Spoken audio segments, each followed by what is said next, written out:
Ассаламу алейкум бауырлар. Бүгінгі тақырып біздерде етістік, араб тілінде фи'л деген мағына. Фи'лдің үш түрі бар.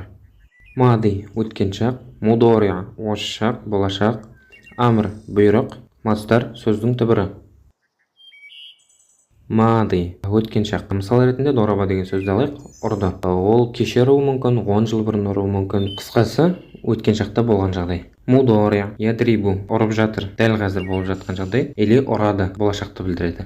Амр идриб ұр, біреуге ұр деп айтқыңыз келсе, или отыр деп айтқыңыз келсе, осы шақты пайдаланасыз. Мастар дорбун ұру деген мағына. Сөздің түбірі, бұл ешқандай шақтарға байланысы жоқ, тек сөздің өзі. Ұрды, ұрып жатыр, ұр деген ешқайсысына қатысы жоқ. Солардың түбірлері ұру деген мағына. Оң жақтан сол жаққа қарата оқимын. Дәруса ядрусу удрус, дәрсун оқу. Кәтәбә яктубу уктуб, китәбәтун жазу. Дороба ядрибу идриб, дорбун ұру. Абара яъбуру уъбур, убур өту. Шакара яшкуру ушкур, шукран алғыс айту.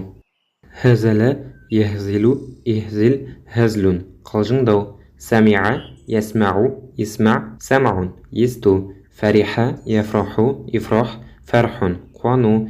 ضحك يضحك يضحك ضحك كلو. حمد يحمد يحمد حمد مقتو. قرأ يقرأ اقرأ قراءة وقو. شرح يشرح اشرح شرح شرطو. فهم يفهم افهم فهم تسنو.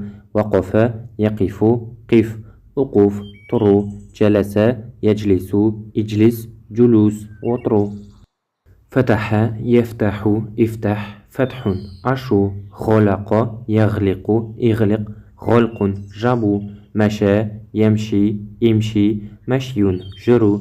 رسم يرسم ارسم رسم سزو. لون يلون لون تلوين бояу.